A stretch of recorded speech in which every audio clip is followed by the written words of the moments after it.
ক্ষুধার রাজ্যে পৃথিবী গদ্যময়, পূর্ণিমার চাঁদ যেন ঝলসানো রুটি। কবি সুকান্তের কবিতার এই বিখ্যাত দুটি লাইনের মাঝে নিম্ন আয়ের মানুষের যে হাহাকার লুকিয়ে আছে, বর্তমান সমাজে সে হাহাকার আর নিম্ন ও মধ্যবিত্ত প্রতিটি ঘরে নিদারুণ বাস্তবতায় ফুটে উঠেছে। এর কারণ চাল ডাল থেকে তরিতরকারি প্রতিনিয়ত প্রতিটি জিনিসের দামই যাচ্ছে নাগালের বাইরে। নিত্যপণ্যের মূল্যের এই ঊর্ধ্বগতি জনজীবনে নাভিশ্বাস হয়ে দেখা দিয়েছে। এর নেপথ্য কারণ কি? সচেতন নাগরিকরা কি ভাবছেন? এসব প্রশ্নের উত্তর খুঁজতেই দেশের আধুনিক কুরিয়ার সার্ভিসের রোল মডেল প্রতিষ্ঠান এসএ পরিবহনের সৌজন্য এসিটিভির নিয়মিত আয়োজন চায়ের কাপের ঝড় টিম আজ এসেছে শস্য ভাণ্ডার খ্যাত মানিকগঞ্জ শহরে। সারা দেশে লাখো মানুষের কঠোর কর্মতৎপরতা ও নিষ্ঠায় এসএ পরিবহন পার্সেল অ্যান্ড কুরিয়ার সার্ভিস এখন 16 কোটি মানুষের হাতের নাগালে। এসএ পরিবহন পার্সেল অ্যান্ড কুরিয়ার সার্ভিস, আপনার সেবায় সবসময়। চলুন দেখি আলোচনা ও সমালোচনায় ভরা চায়ের কাপের এই ঝড় আমার আপনার ভাবনাকে কতটা সমৃদ্ধ করে।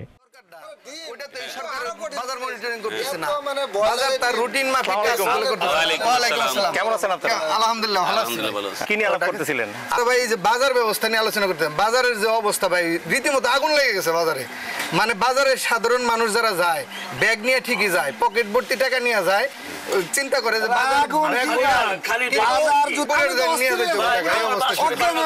বাজারের অবস্থা খুব বাজারে সদাই কিনতে গেলে মানে অজ্ঞান অবস্থা। আমি একটা বাজার কিনি বা সদা কিনতে, ভাই ভাই এটা দিতে, যে ভাই তুই রেখে দে, আমি নিব না, আমার সামর্থ্য নাই।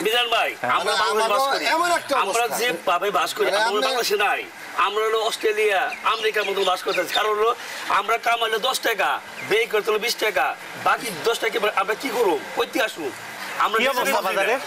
বাজার অবস্থা খুব খারাপ।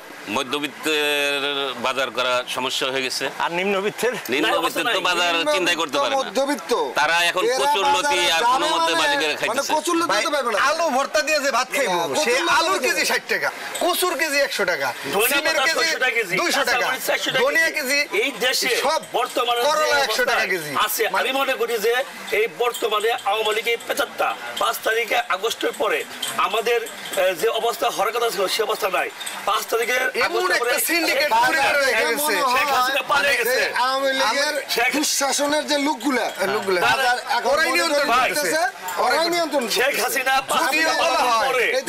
চাঁদাবাজি কমে গেছে, সিন্ডিকেট কমে গেছে। সাধারণ জনগণ মনে করে যে আওয়ামী লীগের পেতাত্তা, আওয়ামী লীগের দোসররা এখনো এই বাজার মনিটরিং করতে, তারা এইগুলো নিয়ন্ত্রণ করতে। ওই যে উনি বললো যে ধনের কেজি হচ্ছে 600 টাকা, মরিচ 400 টাকা।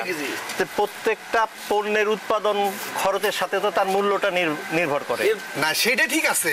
মানে আজকে যারা মার্কেটে নেয়, তাহলে আমি কৃষক, আমি ধনিয়া নিয়ে গেলাম, আমি বেগুন নিয়ে গেলাম, আমি ওখানে সিন্ডিকেট কাজ করে একজন ব্যক্তি সেগুলো কিনে নেয়। সেই ব্যক্তি একজনের মানে আমার কাছে কিনে নেয় হলো 10 টাকা মাল 6 টাকা, তারা বিক্রি করে 20 টাকা। তার মানে লাভবান কৃষক হচ্ছে না। আমরা লোক লাভবান হচ্ছে ওই উপরের যে সব মধ্যস্বত্বভোগী।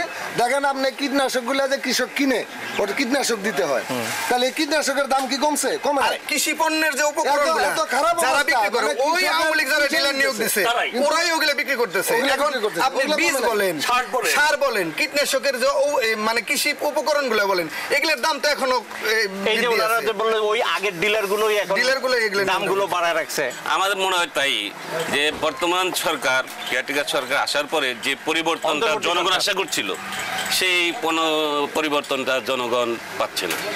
তবে সবার প্রত্যাশা ছিল সিন্ডিকেট মুক্ত মতো হয় নাই, তবে কোনো কাজ হয় না তা না, অনেক কিছুই হচ্ছে এর মধ্যে। যেমন যারা বিভিন্নভাবে নির্যাতিত নিষ্পেষিত ছিল, তাদের নির্যাতন কমে আসতেছে। অবৈধ মামলা বা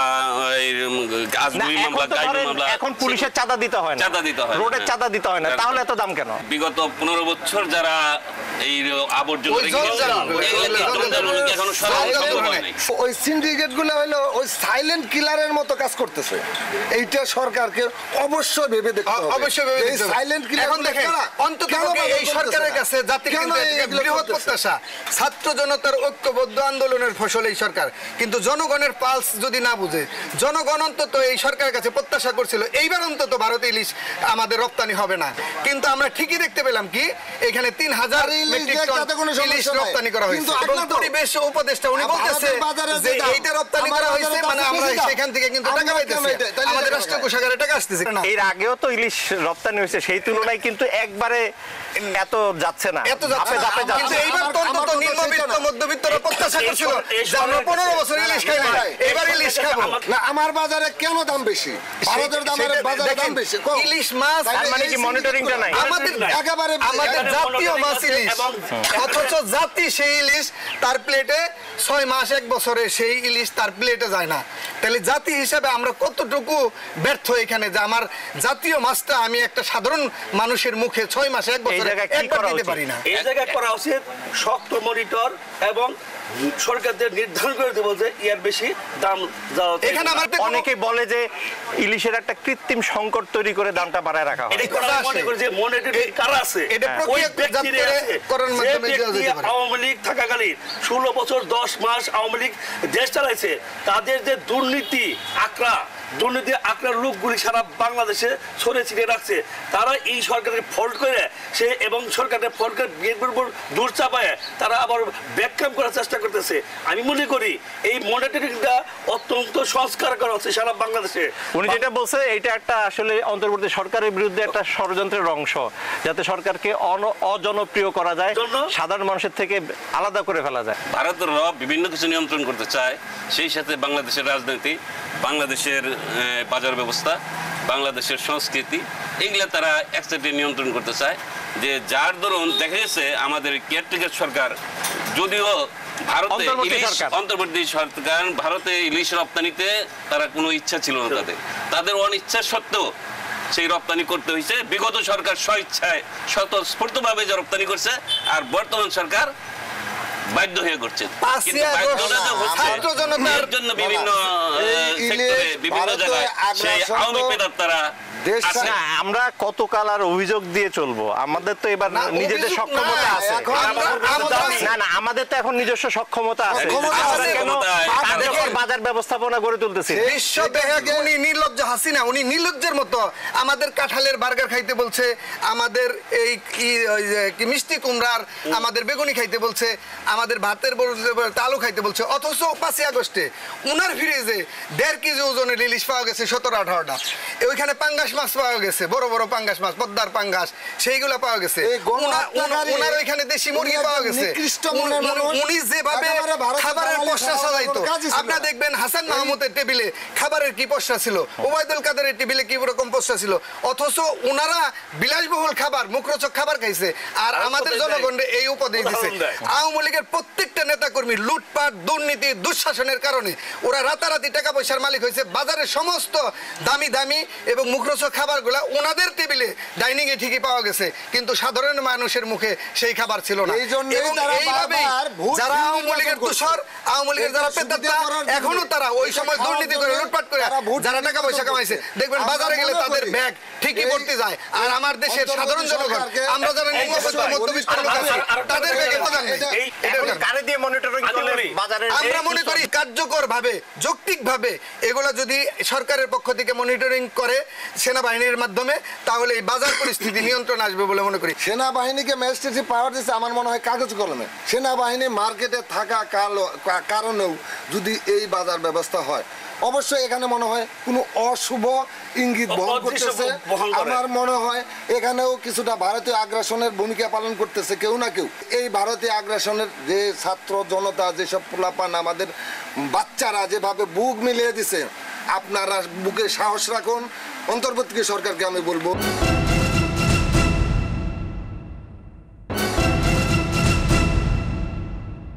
এই সাটুরিয়া মানিকগঞ্জে আমাদের এই আসনে যে লুটপাট দুর্নীতি হয়েছে, আওয়ামী লীগের নেতারা যেভাবে দাপে বেড়াইছে, পল্লীহাটের কথা বললাম, ওইখানে সব সবজি এই মহল্লার বাধ্য করা হয়েছে ওই সবজি হাটে যাইতে হবে, ওইখান থেকে সবজি ওইখান থেকে, সেইখান থেকে ওনারা লুটপাট করে রেখেছে। আওয়ামী লীগ খুনি হাসিনা দেশ থেকে পালিয়ে গেলেও সম্পদগুলা রাষ্ট্রের, সম্পদগুলা জনগণের। জেলায় এরকম কোন রকম কোনো অঘটন মানিকগঞ্জ টোটাল জেলায় ঘটে নাই। নেতৃত্ব যদি চায় তাহলে আসলে একটা অবশ্যই পর্যায়ে গেছে যে মসজিদ, মাদ্রাসা, কবরস্থান তো ছিলই, এমনকি কোনো ওয়াজ মাহফিলে প্রধান অতিথি বিশেষ অতিথি, সভাপতি আওয়ামী লীগের লোক ছাড়া অন্য লোক দিলে সেই মাহফিল হতে দিত না তারা। মাহফিল হইতো না। শিক্ষকরা বিভিন্ন জায়গায় 5ই আগস্টের পরে দেখছি এটা অপমানিত, লাঞ্ছিত হয়েছে। কিন্তু দুঃখিত, আমি শিক্ষক, সেই সময় আমি জানি শিক্ষকরা বাধ্য হয়ে তাকে অনেক কিছু করতে হয়েছে। না, শিক্ষকরা বাধ্য না, কিছু অনৈতিক কাজ করছে শিক্ষকরা, তাদের লিপ্সার কারণে। কিছু থাকবে, অধিকাংশ শিক্ষক বাধ্য হয়ে করতে হয়েছে। তারা বিভিন্ন দিবস পালন করতে বলছে, বিভিন্ন কিছু করতে বলছে, সেগুলো সচিত্র প্রমাণপত্র তাদের অধিদপ্তরে মিনিস্ট্রিতে পাঠাইতে বলছে, না কইলে কোনো উপায় নাই। আওয়ামী লীগ যা করছে সেটাই কমিটি, সেটা মানতে না, আমরা তো ধরেন 90 দশকে দেখছি কি শিক্ষকদের কোনো রাজনৈতিক পরিচয় শিক্ষার্থীরা জানতো না, কেউ কিন্তু জানতো না কে কোন রাজনৈতিক মতাদর্শের, এবং শিক্ষা প্রতিষ্ঠানে শিক্ষকদের মর্যাদা ছিল বাবা মার থেকেও উপরে। আচ্ছা, সেই জায়গায় এখন দেখেন যে বাংলাদেশ প্রকৌশল বিশ্ববিদ্যালয় বুয়েটের যে আবরার ফারহাদ, ওরে যখন হত্যা করলো গণপিটুনি, এটা কে করছে? ছাত্রলীগ করছে। এই সাম্প্রতিক সময়ে যে একটা নিরীহ ছাত্র প্রতিবন্ধী তারে ভাত খাওয়িয়ে হত্যা করছে, এটা ছাত্রলীগ করছে। আপনি ঢাকা এই জাহাঙ্গীরনগর বিশ্ববিদ্যালয় জসিমউদ্দিন মানিক ছাত্রলীগের সাধারণ সম্পাদক ছিল, তৎকালীন সময়ে সে দর্শনের সেঞ্চুরি উদযাপন করছে। এই যে আওয়ামী লীগের head of the Awami League, সেই শেখ হাসিনা কি বলছে যে উনি বিরক্ত হয়ে, ছাত্রলীগের প্রতি বিরক্ত হয়ে উনি বলছে যে আমি আর তো ছাত্রলীগ এই আওয়ামী লীগের কোনো অঙ্গ সহযোগী সংগঠন না।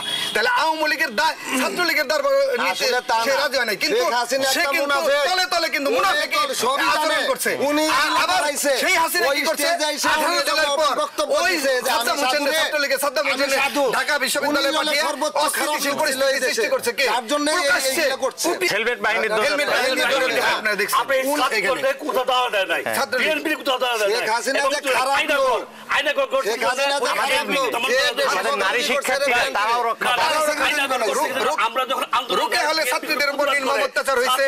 ইডেনের সিনিয়র নেতাদের মনোরঞ্জনের জন্য ছাত্রলীগের নেত্রীরা কি করছে? ইডেনের বদরুন্নেছা স্যার এবং রুকের জায়গা থেকে ভদ্রফিল্ম ভর্তি হইতে সাহস পায় না। এখন এই পরিস্থিতিতে নিয়ে গেছে সাধারণ ছাত্র ছাত্রীদের। কি শিক্ষাঙ্গনের শেষ করে দিয়েছে। নৈতিক মূল্যবোধ অবস্থা, এরা দলীয়করণ করতে করতে স্কুল কলেজ শিক্ষা ব্যবস্থা সব ধ্বংস করে ফেলছে। এটা আসলে প্রত্যেকটা স্বৈরাচারের একটা কৌশল, যে শিক্ষা ব্যবস্থাটা ধ্বংস করে দিতে পারলে তাহলে চ্যালেঞ্জ করার মতো আর কেউ থাকে না। শিক্ষা ব্যবস্থার উপরে একটা জাতির উন্নতি অগ্রগতি নির্ভর করে। প্রথমে শিক্ষা ব্যবস্থা নেয় যে আমি শিক্ষা ব্যবস্থাকে আস্তে আস্তে আস্তে স্লো করে দেব, পাশাপাশি সেনাবাহিনীরও ধ্বংস করব। এটাও ভারতের প্রেসক্রিপশন। আপনি দেখবেন আমার দেশ পত্রিকার মাহমুদুর রহমান উনি একটা কথা বলছিলেন যে আধিপত্যবাদী এবং সাম্রাজ্যবাদী এই সরকার ভারতীয় আগ্রাসন যদি রোখা না যায়, এবং ভারতীয় আগ্রাসনের যে হুজুর একটা দারুণ কথা বলছে যে রর এজেন্ট আছে। রর এজেন্ট মানে কি? শিক্ষা ব্যবস্থা যদি এই জাতিকে ধ্বংস করার জন্য একমাত্র মাধ্যম হলো শিক্ষা দীক্ষায় যদি জাতিকে পিছিয়ে রাখা যায়। এখন দেখেন আমরা জানি শিক্ষা জাতির মেরুদণ্ড, শিক্ষা মেরুদণ্ড যদি সকল শিক্ষা অধিদপ্তর, শিক্ষা বোর্ড, উচ্চ মাধ্যমিক শিক্ষা বোর্ড, প্রাথমিক ও গণশিক্ষা বোর্ড, এখানে সমস্ত প্রধান যারা আছে সব এইখানে ভারতের প্রেসক্রিপশনে নিয়োগ। আমরা তো দেখলাম মাদ্রাসার দায়িত্ব দেওয়া হয়েছে ভিন্ন তাদের যোগ্যতা থাকলে টাকার দরকার আছে, কিন্তু মাদ্রাসা শিক্ষা বোর্ডের প্রধান কিভাবে এই অন্য ধর্মের হইতে পারে? এটা হইতে পারে না। মানে ওনার যেটা যা খুশি সেটা ভারত যা বলবে ওই সরকার তাই করছে।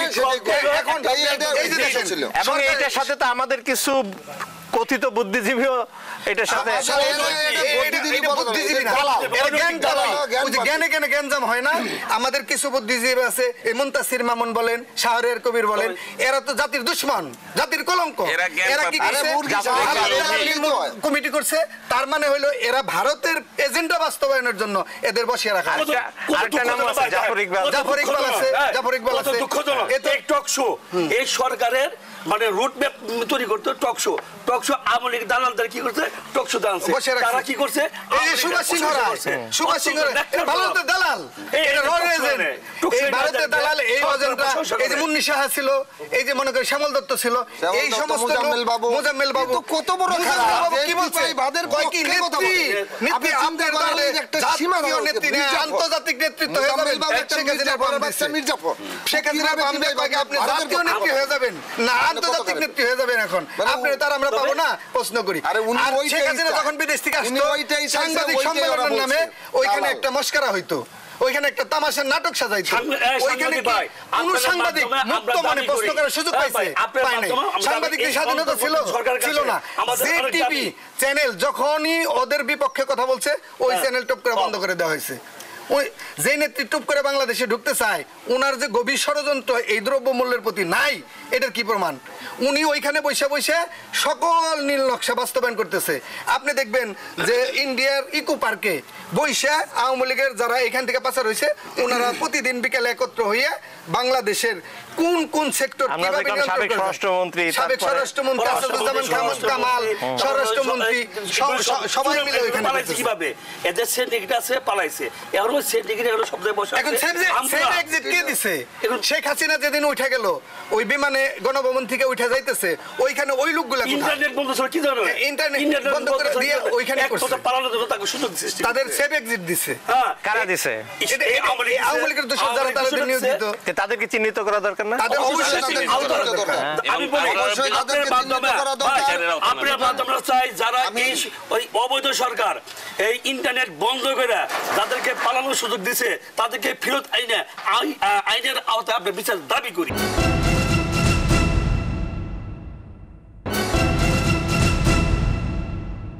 আমরা তো বেশ কিছু দখলবাদীর ঘটনা দেখছি যেগুলো আসলে কাঙ্ক্ষিত না দখলবাদীর সাথে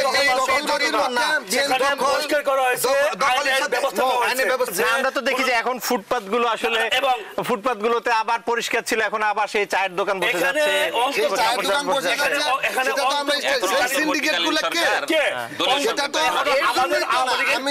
বিষয়টা হলো আগে রাষ্ট্র পরিচালনা করতে 1000 ব্যক্তি মনে করেন এমপি ছিল 350 এখানে উপজেলা চেয়ারম্যান ছিল আর এখন মুসলিমে উপদেষ্টা যারা পরিচালনা করতেছে তারা ছাড়া বাকি তো আওয়ামী লীগের সব চোর উপজেলার নির্বাহী প্রধান বলেন ওসি বলেন এখানে টিউনো বলেন পুলিশ সুপার বলেন সবাই কিন্তু আওয়ামী লীগের আওয়ামী লীগের লোকগুলো যখন এই পরিচালনার সাথে জড়িত থাকে তখন এই মুসলিমের কয়জন উপদেষ্টা এই দেশ পরিচালনা করতে পারবে না এখানে আমাদের এখন কি করতে হবে সেনাবাহিনী যেহেতু দায়িত্ব পাইছে যে সমস্ত বিষয় সেনাবাহিনীর সব অফিসার সংস্কারের যেহেতু একটা এই সংস্কারের জন্য সেই ভিতর থেকে ওইটা নির্যাস না বের করা পর্যন্ত আপনি কোনো কাজেই শান্তি পাবেন না সরকারকে শুধু মুখে বললেই হবে না উপদেষ্টাদের শুধু মুখে বললেই হবে না যে দুর্নীতিটা যেন না থাকে বাস্তব প্রয়োগ করতে হবে উনি বলতেছে যে শুধু মুখে বললেই হবে না তার বাস্তব প্রয়োগ করতে হবে বাস্তব প্রয়োগের জন্য কিছু কার্যকর পদক্ষেপ গ্রহণ করা সেটা কেমন হচ্ছে সেই কার্যকর পদক্ষেপের মধ্যে আমি মনে করি যে এই বাংলাদেশের মানুষ একটা বৃহৎ উদ্দেশ্য নিয়ে একটা বড় ধরনের প্রত্যাশা নিয়ে একটা পরিবর্তনের দ্বারপ্রান্তে এসে পৌঁছেছে এইটা যেমন 17 বছরের মানুষের আকাঙ্ক্ষার প্রতিফলন করছে এইখানে আমাদের এই যে বাজার ব্যবস্থা বলেন আইন শৃঙ্খলা বলেন দেশের সুষম উন্নয়ন বলেন গণতন্ত্র মানবাধিকার সুশাসন ন্যায় বিচার যাই বলেন না কেন সব কিছুর মূল্য হলো জনগণের মধ্যে একটা শান্তি এবং সম্প্রীতির দরকার আছে এখন এই সরকারের মাধ্যমে মানুষ কিন্তু শান্ত আছে এই যে জিনিসপত্রের দাম বাড়ছে কিন্তু তারপরও এখানে কিন্তু উত্তপ্ত কোনো পরিবেশের সৃষ্টি হয় নাই আপনি গার্মেন্টস সেক্টরে দেখেন একটা বিশৃঙ্খলা ঘটলো এখানে আনসারের একটা সচিবালয় একটা দুর্ঘটনা এমন একটা সময় বিশৃঙ্খলা যখন আমরা ক্রিসমাসের অর্ডারগুলো পাবো এবং এই অর্ডারগুলো সুইচ করে কিন্তু ভবিষ্যতে দেশে চলে যাবে নিহিত করতে হবে এই সরকারের উচিত ষড়যন্ত্র কোথা থেকে হচ্ছে কে করছে কারা সম্পৃক্ত কারা জড়িত তাদের আগে চিহ্নিত করে ষড়যন্ত্রের আগে দরজাটা বন্ধ করতে হবে সেই ষড়যন্ত্র বন্ধ না হওয়া পর্যন্ত এই বাংলাদেশে স্থিতিশীল পরিস্থিতি সৃষ্টি হবে না সংস্কার আমি মনে করি আগে করতে হবে প্রশাসনে পুলিশ বিভাগে আরে আমাদের নিজেদেরও সংস্কার হতে হবে ব্যক্তি হিসেবে আমার সংস্কার আগে লাগবে আমি যার যার জায়গায় থেকে নিজের সংস্কার করি না কেন সংস্কার বলতে কাকে বোঝায় নিজের সংস্কার করি আমি বড় বড় কথা বলবো আমি আবার বলবো সংস্কার হইলাম না সংস্কার করতে পারবে না সংস্কার আমাদের যার যার জায়গায় থেকে সহযোগিতা করতে হবে সংস্কারের কিছু গাইডলাইন উপর থেকে আমাদের আসতে হবে এটা মাস্ট আমরা বাংলাদেশি বাংলাদেশকে ভালোবাসি বাংলাদেশ ভালো থাকবে এই জন্য ছাত্র আন্দোলন ছাত্র জনতার বৈষম্য বিরোধী আন্দোলন এবং বৈষম্য চাঁদাবাজ নাই। ফল হইল বুঝলে? ডক্টর আপনি ইউনূস যখন সাহেব দক্ষিণ অন্তর্বর্তী অঞ্চল সরকার থেকে মাল আসে তাদের ঢাকায়, বুঝতে হবে বুঝলেন? যে আমাদের আপনি জনগণের চাঁদাবাজ পাল বুঝতে নাই। হবে। অন্তর্বর্তীকালীন সরকারের যে মূল যে ইডা সফলতাগুলো কিন্তু আমরা সংস্কার দেখতে করতে পাচ্ছি পারে না, এখনো সংস্কার যে করতে 57 জন যে দুবাইতে আবুধাবিতে আমাদের যে ছাত্র বৈষম্য বিরোধী আন্দোলন ওরা মুক্তি পাইলো, এটা একটা সাফল্য। দেশের আইন শৃঙ্খলা পরিস্থিতি, দ্রব্যমূল্য, অন্যান্য আমরা দেখছি যাই যে কিছু এই সাফল্য আর্থিক সহায়তা পাচ্ছে, এই সরকারের সহযোগিতা করতেছে, শ্রম বাজারে নতুন নতুন ক্ষেত্র তৈরি হইতেছে, রেমিটেন্সের একটা বৃদ্ধি আমরা ইতিমধ্যেই পরিলক্ষিত হচ্ছে। এবং এই সরকার দেখেন এখন পর্যন্ত শেয়ার বাজার নিয়ন্ত্রণ করতে পারতেছে না। শেয়ার বাজারের দরপতন, লাগামহীন দরপতন, এটা কিন্তু একটা মারাত্মক ইফেক্ট। ওইখানে 30 লক্ষ বিনিয়োগকারী আছে। এই শেয়ার বাজারের আজকে অবস্থা দেখেন, প্রতিদিনই এখানে দরপতন করতেছে। এগুলা কেন করতেছে? ওই আওয়ামী লীগের যারা ইনভেস্টর আছে এখানে তারা কিন্তু মুখ ফিরিয়ে নিছে শেয়ার বাজার থেকে। এখন তাদের লেনদেন হচ্ছে না, তাদেরগুলো বন্ধ থাকার কারণে এখন তাদের বাধ্য করতে হবে যে কেন তোমরা এগুলা লেনদেন করতেছো না। আমাদের যারা এখানে বিদেশ থেকে রেমিটেন্স পাঠায় এবং আমাদের গার্মেন্টস সেক্টর বলেন, বৈদেশিক জনশক্তি রপ্তানিকারকদের বলেন, এবং আমাদের এই শেয়ার মার্কেট বলেন, এবং আমাদের যারা এইখানে সাধারণ জনগণ আছে, খেটে খাওয়া মানুষ আছে, তারা কিন্তু যায় অর্থনৈতিক একটা ভারসাম্যতা। এবং সেইটা কেন হচ্ছে না? এই সরকারের উপদেষ্টা মণ্ডলীতে এতগুলা বাঘা বাঘা অর্থনীতিবিদ থাকা সত্ত্বেও এই জিনিসগুলো তারা কেন নিয়ন্ত্রণ করতে পারতেছে না? এটা সরকারের চরম একটা ব্যর্থতা। এবং ডক্টর ইউনূসের কাছে আমাদের জাতি হিসাবে প্রত্যাশা যে উনি সাধারণ মানুষের দ্রব্যমূল্য নিয়ন্ত্রণে আনাটা এটা অতীব জরুরি। এটা যদি না আনতে পারে এই সরকারের যে আমাদের যে অর্জন সেটা ম্লান হয়ে যাবে।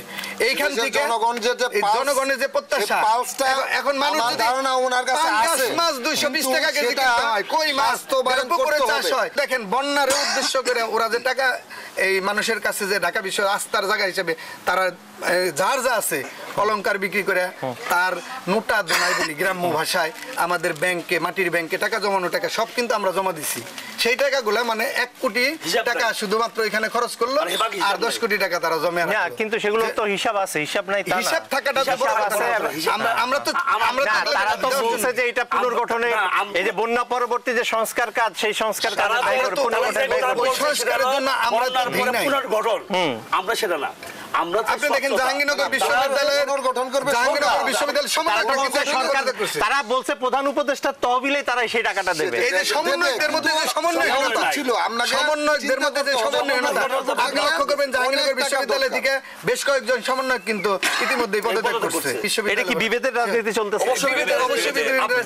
সমন্বয়কদের মধ্যে আওয়ামী লীগের লোক আছে, সমন্বয়কদের মধ্যে এখানে 2-4 জন আছে, ওরাও ওদের মোটিফাই করে এই সরকারকে ব্যর্থ এবং অকার্য করার জন্য ওরাও ষড়যন্ত্র করতেছে, এবং তাদের চিহ্নিত করতে হবে। সামনের দিনে করণীয় কি? আসলে সামনের দিনে করণীয় সংস্কার। সংস্কার কিভাবে? সারা বাংলাদেশের প্রত্যেকটা সেক্টর আছে, যে আওয়ামী লীগ পেতার তারা যারা বসে আছে, তারা আওয়ামী লীগ নেতারা নাই, কিন্তু আওয়ামী লীগের যে পরিকল্পনা বাস্তবায়নের জন্য তারা ব্যস্ত আছে। এখান থেকে তাদেরকে সরাইতে হবে। আমরা তো দেখছি তাদের নেত্রীর কথোপকথন প্রায় সময় বের হয়। আর নেত্রী আওয়ামী লীগের নেত্রী কথা, উনি তো প্রতিহিংসা পরায়ণ ছিল। খালেদা জিয়ার এক কবরে বাড়ি থেকে বের করে দিছে, সেইখানে দেখেন বহুতল ভ্রমণ করে সেনাবাহিনীর তারা পুরস্কার হিসাবে দিছে। এটা পুরস্কার কেন দিছে? সেনাবাহিনীর 57 জন সেনা কর্মকর্তা বিডিআর বিদ্রোহের নামে হত্যা করছে, আর যে আন্তর্জাতিক বিমানবন্দর থেকে জিয়ার নাম মুছে দিছে। এই যে প্রতিহিংসার রাজনীতি, এটা তো শেখ হাসিনা শুরু করছে। এখানে আপনি দেখেন ওনার মুখে মতো অন্তরে বিষ। উনি হলো অভিনেত্রী, বিশ্ব অভিনেত্রী, দেখেন ওনার সব অভিনয়, আজকে ওনার অভিনয়। শিক্ষাক্ষেত্রে ভারত কখনো বাংলাদেশের বন্ধু হতে পারে না। স্বাধীনতা যুদ্ধের সময় থেকে তাদের স্বার্থের জন্য তারা যা করার তাই করে। এবং বিশ্বের কোনো দেশে কিন্তু একটা ভূখণ্ডের স্বাধীনতা পাইছি আমরা, কিন্তু মানুষ হিসেবে স্বাধীনতা পাইছি কিন্তু আমরা পাইছি। মানুষ সেই স্বাধীনতা দেখে অনেক রক্ত আত্মত্যাগের মধ্য দিয়ে অর্জিত এই নতুন স্বাধীনতা যেন ব্যর্থ না হয়, সে কারণে সজাগ থাকতে হবে অন্তর্বর্তী সরকারকে। দুষ্টের দমনে শক্ত হতে হবে এবং বাজার পরিস্থিতি নিয়ন্ত্রণে কঠোর মনিটরিং অবিলম্বে কার্যকর করতে হবে, এমন পরামর্শই দিচ্ছেন সচেতন নাগরিকরা। সুপ্রিয় দর্শক, আগামীতে আবার দেখা হবে দেশের কুরিয়ার সার্ভিসের রোল মডেল প্রতিষ্ঠান এসএ পরিবহনের সৌজন্যে এসিটিভির নিয়মিত আয়োজন চায়ের কাপের ঝড়ে।